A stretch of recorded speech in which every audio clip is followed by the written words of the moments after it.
નમસ્કાર મિત્રો, હું છું મુકેશ ઢાપા, એડવોકેટ.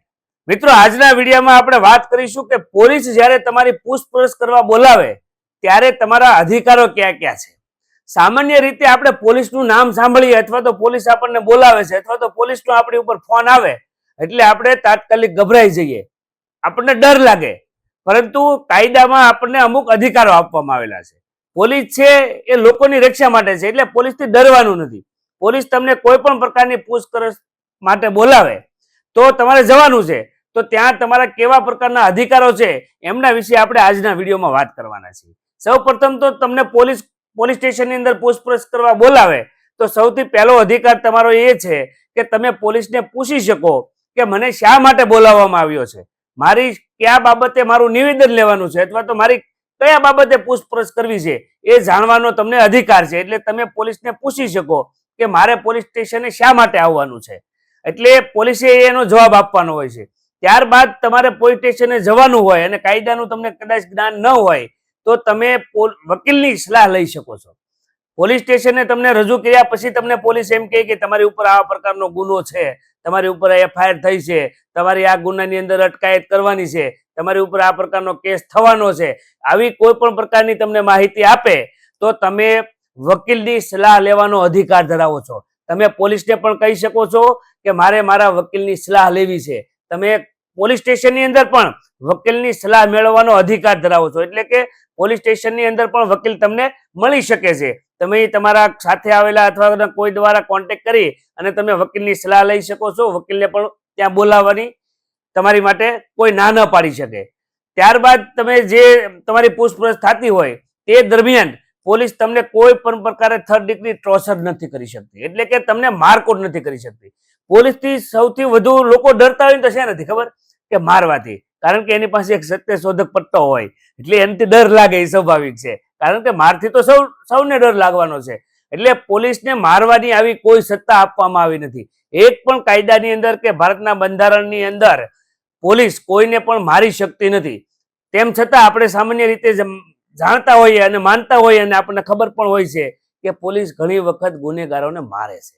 અને મારવાનું કારણ એવું હોય કે સત્ય હકીકત જે એને બહાર કાઢવી છે એ સામાન્ય પૂછપરછથી કોઈને શાંતિથી હાથ પંપાળીને પૂછવામાં આવે તો જવાબ નથી આપતા. એટલે ક્યારેક પોલીસનું આવું વર્તન હોય છે, પરંતુ કાયદાની અંદર પોલીસે કોઈને પણ મારવાનો અધિકાર આપ્યો નથી, એમને ધમકી આપવાનો અધિકાર આપ્યો નથી, કે એમને કોઈ પણ રીતે દબાણ કરવાનો કે એમને શારીરિક કે માનસિક કોઈ પણ ત્રાસ આપવાનો પોલીસને કોઈ અધિકાર નથી.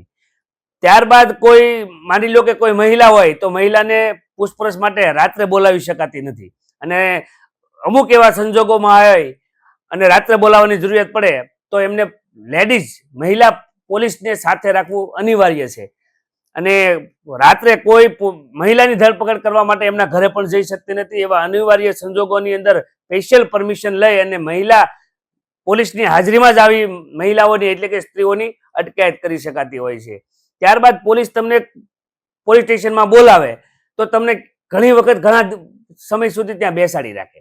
એટલે આખો દિવસ બેસાડે, કોઈને 2 દિવસ બેસાડી દે, આવા મેં દાખલા પણ સાંભળ્યા છે અને જોયા છે.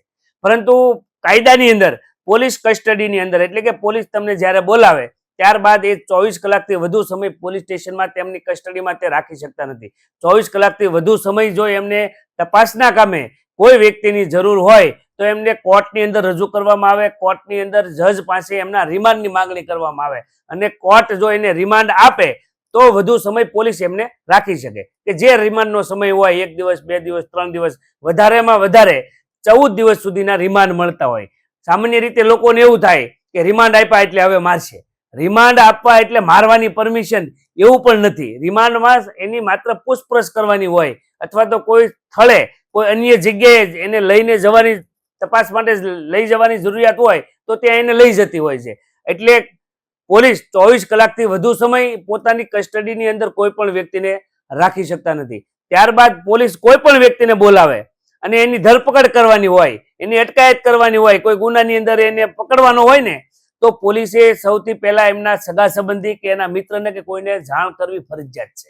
એટલે કોઈને જાણ કર્યા વગર તમારી ધરપકડ કરી શકાતી નથી. તમને જ્યારે પકડે ને ત્યારે એનો એક એરેસ્ટ મેમો એટલે કે પકડવાનું કારણ અને કોની હાજરીમાં અથવા તો કોને જાણ કરીને પકડ્યા છે એમની વિગત લખવાની હોય. એટલે માની લો કે તમે કોઈ અલગ જગ્યાએ છો, એકલા છો, બીજા શહેરની અંદર છો અને પોલીસ તમને પકડે તો ત્યાં પણ તમારા સગા સંબંધીને ટેલિફોનથી કે કોઈ પણ રીતે એને જાણ કરવાની હોય છે કે આ વ્યક્તિને આ ગુનાના કામે અમે અટકાયત કરી છે. એટલે તમારા સગા સંબંધીને કે કોઈને પણ જાણ કરવી પણ ફરજિયાત છે. એટલે સામાન્ય રીતે પોલીસથી લોકો ડરતા હોય એટલે પોલીસને સહકાર આપવાનો હોય છે. પોલીસ હંમેશા આપણા માટે છે, લોકોની રક્ષણ માટે પોલીસ છે. એટલે પોલીસથી ડરવાનું નથી. આપણને પોલીસ સ્ટેશનની અંદર પણ આવા પ્રકારના અધિકારો આપ્યા છે. એટલે પોલીસ જ્યારે કંઈક અલગ પ્રકારનું વર્તન કરતી હોય, તમારી સુધી મારકૂટ કરે તો તમે એની વિરુદ્ધના પણ તમને રક્ષણ મળે છે અને એની વિરુદ્ધ પણ તમે ફરિયાદ કરી શકો છો. કોઈ પણ વ્યક્તિને પોલીસ પકડે અને એને કોર્ટમાં જ્યારે રજૂ કરે ને ત્યારે અવશ્ય એક જજ એને સવાલ પૂછે છે, જે આરોપી હોય ને એને, કે તમારે પોલીસ વિરુદ્ધ કોઈ ફરિયાદ છે? આ સવાલ ચોક્કસ પૂછે છે. જો તમને પોલીસે કોઈ પ્રકારે ત્રાસ આપ્યો હોય, મારકૂટ કરી હોય તો તમે જજને એ ફરિયાદ કરી શકો. અને જજ જો તમે મારકૂટની ફરિયાદ કરો તો જજ તમારું મેડિકલ ચેકઅપ માટે તમારું ત્યાંથી રિફર કરે છે અને તેનું તમને કઈ જગ્યાએ ઈજા થઈ છે અથવા તો કેવી પ્રકારે માર્યા છે એમની ફરિયાદ તમે જજને કરી શકતા હોય છે. એટલે પોલીસ પૂછપરછની અંદર આવા પ્રકારના આપણના કાયદામાં અને બંધારણથી આપણને હક્કો મળેલા છે. સામાન્ય લોકો પોલીસના ફોન આવવાથી કે પોલીસના બોલાવવાથી ડરી જતા હોય છે. એટલે આવા પ્રકારના જે આપણા હક્કો અધિકારો છે એની વિશે મેં આપને માર્ગદર્શન આપવાનું મને યોગ્ય લાગ્યું એટલે આજનો આ વિડીયો બનાવ્યો છે. તેમ છતાં પોલીસ બાબતના કોઈ પ્રશ્નો તમને હોય કે પૂછપરછ બાબતેના કોઈ પ્રશ્ન હોય, તે બાબતે કોઈ પ્રશ્ન અટવાતો હોય અને તમે જાણવા માંગતા હોય તો આ વિડીયોની નીચે કોમેન્ટ કરજો, તો એમનો જવાબ આપવાનો ચોક્કસ પ્રયત્ન કરીશ. ધન્યવાદ.